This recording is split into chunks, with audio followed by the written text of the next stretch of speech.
بسم اللہ الرحمن الرحیم۔ السلام علیکم ورحمۃ اللہ وبرکاتہ۔ حضرت ہود علیہ السلام قوم عاد سے تعلق رکھتے تھے۔ آپ عاد ہی کے شریف اور نیک گھرانے میں پیدا ہوئے۔ حضرت ہود علیہ السلام اللہ کی طرف سے قوم عاد کو سچائی کا راستہ دکھانے کے لیے بھیجے گئے تھے۔ عاد کی قوم گمراہی میں مبتلا تھی۔ طرح طرح کے برے کام کرنا، ظلم زیادتی اور لوٹ مار کرنا ان کی عادت بن چکی تھی۔ خاص کر کمزور طبقہ ان کے ظلم و زیادتی کا شکار تھا۔ غریب کاشتکاروں کی زمینیں اور ان میں پیدا ہونے والا اناج مار دھاڑ کر کے چھین لیا کرتے تھے۔ انہیں فصل اگانے کی بھی مہلت نہیں دیتے تھے، اس لیے کمزور طبقہ بھوک و افلاس میں اپنے دن گزارتا تھا۔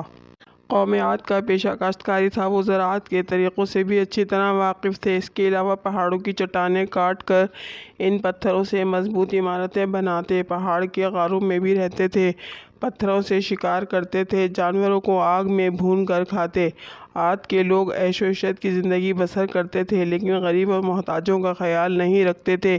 بھوکوں کو کھانا نہیں کھلاتے، بلکہ ان کے پاس جو کچھ بھی کھانے کے لیے ہوتا چھین لیتے تھے۔ جو لوگ اللہ کو چھوڑ کر پتھروں کو پوجتے ہیں، ان کے دل رحم سے خالی ہوتے ہیں۔ عاد کی قوم بھی مورتیوں کو پوجتی تھی۔ عاد کی قوم کے لوگ ان کے آگے سجدہ کرتے، ان سے مرادیں مانگتے۔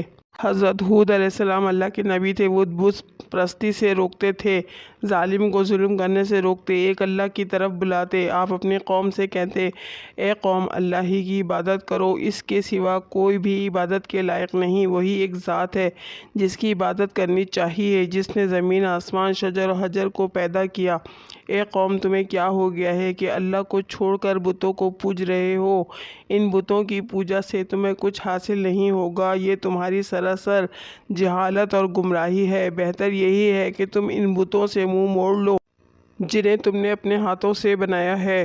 حضرت ہود علیہ السلام نے اپنی قوم کو نصیحت کرتے ہوئے کہا، اللہ تعالیٰ نے تمہیں اور ساری کائنات کو پیدا کیا، زمین میں رزق کا سامان پیدا کیا، تم کھیتی باڑی کرتے ہو، تم زمین میں زیادہ سے زیادہ اناج حاصل کرتے ہو، اس کے باوجود تم دوسروں کا اناج چھینتے ہو۔ بلکہ تمہیں تو چاہیے تھا کہ اپنے اناج میں سے محتاجوں اور غریبوں کا حصہ نکالتے، بھوکوں کو کھانا کھلاتے تاکہ وہ بھی تمہاری طرح زندہ رہ سکیں، لیکن تم ایسا نہیں کرتے۔ کچھ اللہ نے تمہیں دیا ہے، اس کا شکر بجا لاؤ۔ اس کا طریقہ یہ ہے کہ جن کے پاس اناج نہیں ہے تم انہیں کھانے پینے کا سامان دو۔ اگر تم ایسا نہیں کرتے تو یہ تمہاری بدبختی کی علامت ہے۔ حضرت ہود علیہ السلام کی نصیحتیں سن کر لوگ جواب دیتے، ہم سے کیا چاہتے ہو؟ ہم جو کچھ کرتے ہیں ہماری اپنی مرضی ہے، ہم اپنی محنت سے اناج پیدا کرتے ہیں، ہم کسی بھوکے کو کیوں کھلائیں؟ ہمارے پاس جتنا اناج ہوگا ہم طاقتور کہلائیں گے۔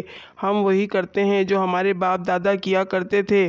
حضرت ہود علیہ السلام کہتے کہ مجھے اللہ نے نبی بنا کر بھیجا ہے تاکہ تم کو اچھی باتیں بتاؤں اور بری باتوں سے آگاہ کروں اور برے کاموں سے روکوں۔ اگر تم صحیح اور سیدھا راستے پر نہیں چلو گے تو اللہ کے عذاب سے نہیں بچ سکتے۔ حضرت ہود علیہ السلام بار بار اپنی قوم کو نصیحت کرتے رہے۔ ایک مرتبہ پھر آپ نے انہی باتوں کو دہرایا، اے قوم، میری بات مان لو، میں تمہارا بھلا چاہتا ہوں، جو کچھ میں کہتا ہوں اسی میں تمہاری بھلائی ہے۔ حضرت ہود علیہ السلام نرمی سے سمجھاتے کہ کسی کمزور پر ظلم نہ کرو، کسی کا رزق تنگ نہ کرو۔ انہیں پیار سے سمجھاتے کہ اے قوم، میں تمہارا بھائی ہوں اور دوست ہوں، میں تم سے کچھ نہیں مانگتا، میں جو کچھ کرتا ہوں اس کا صلہ مجھے اللہ دے گا۔ قوم کا شبہ دور کرتے ہوئے کہتے کہ اے قوم، کیا تم یہ سمجھ رہے ہو کہ مجھ پر ایمان لاؤ گے تو تمہاری کھیتی باڑی برباد ہو جائے گی اور تمہارے عیش و عشرت میں خلل پڑے گا؟ ایسا کبھی نہ سوچو۔ اگر تم بتوں کی پوجا چھوڑ دو اور مجھ پر ایمان لاؤ تو اللہ تعالیٰ تمہارے مال اور اولاد میں برکت دے گا، تمہیں قوت عطا کرے گا۔ آپ علیہ السلام نے اگلے زمانے کی باتیں یاد دلاتے ہوئے کہا، اے قوم، کیا اللہ نے گمراہوں کو ہدایت دینے کے لیے حضرت نوح علیہ السلام کو نبی بنا کر نہیں بھیجا تھا؟ اس قوم نے اللہ کی باتوں کا انکار کیا تو کس طرح اللہ کے عذاب نے انہیں پکڑا تھا۔ پھر تم میرے نبی ہونے کا کیوں انکار کرتے ہو؟ آپ علیہ السلام نے بتوں کے بارے میں فرمایا، یہ بت جسے تم اپنا معبود سمجھتے ہو، یہ نہ کسی کے ساتھ بھلائی کر سکتے، نہ یہ تمہیں نقصان پہنچا سکتے، بلکہ تم اپنا خود نقصان کر رہے ہو۔ آپ علیہ السلام نے انہیں آگاہ کرتے ہوئے کہا، اے قوم، تمہارے جھوٹے معبودوں پر میں نہ ایمان لاؤں گا اور نہ ان سے ڈروں گا۔ میرا بھروسہ اللہ پر ہے جو تمہارا اور ہمارا پروردگار ہے۔ قوم عاد کے لوگ برابر نصیحتیں سنتے لیکن کوئی توجہ نہیں دیتے، ایک کان سے سنتے تو دوسرے کان سے اڑا دیتے۔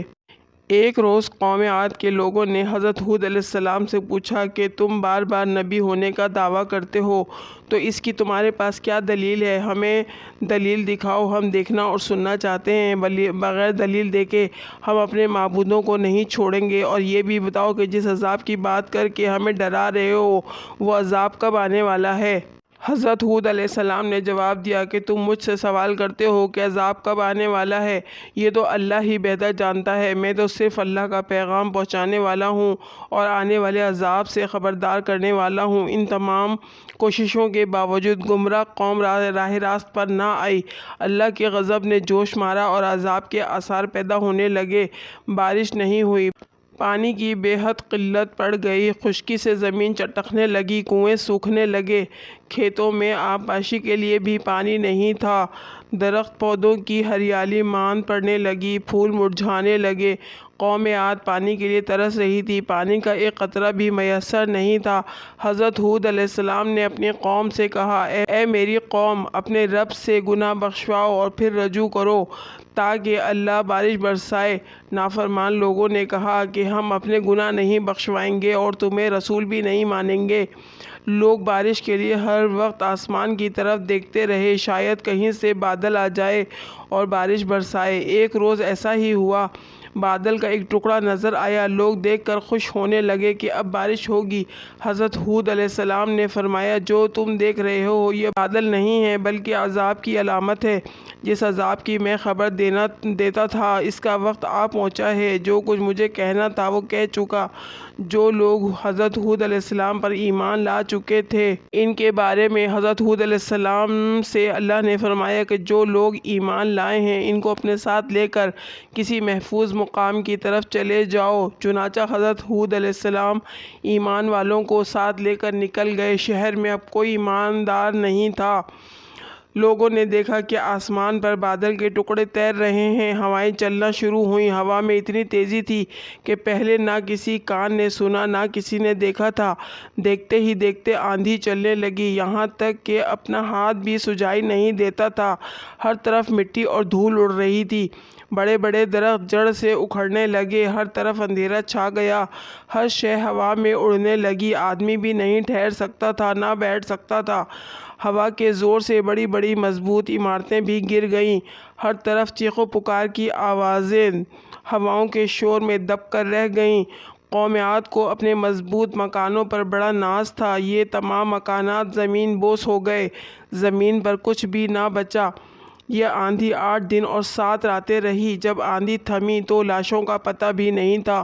عاد کی قوم نے غرور و تکبر کیا، ایک اللہ کو چھوڑ کر بتوں کو ماننے لگے، انہی سے مرادیں مانگا کرتے تھے، نبی کی باتوں کا انکار کیا۔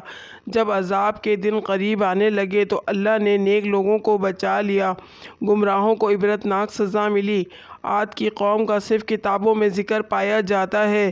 تباہ شدہ شہر کے کھنڈرات آج بھی درس عبرت دینے کے لیے زمین پر دیکھے جا سکتے ہیں۔ حضرت ہود علیہ السلام کا مقبرہ حضرموت میں مقلا سے 90 میل شمال کی جانب ہے۔ اس کے چاروں طرف کھنڈرات اور کتبے کثرت سے بکھرے پڑے ہیں۔ لوگ ہر سال رجب کے مہینے میں اس مقبرے کی زیارت کرتے ہیں۔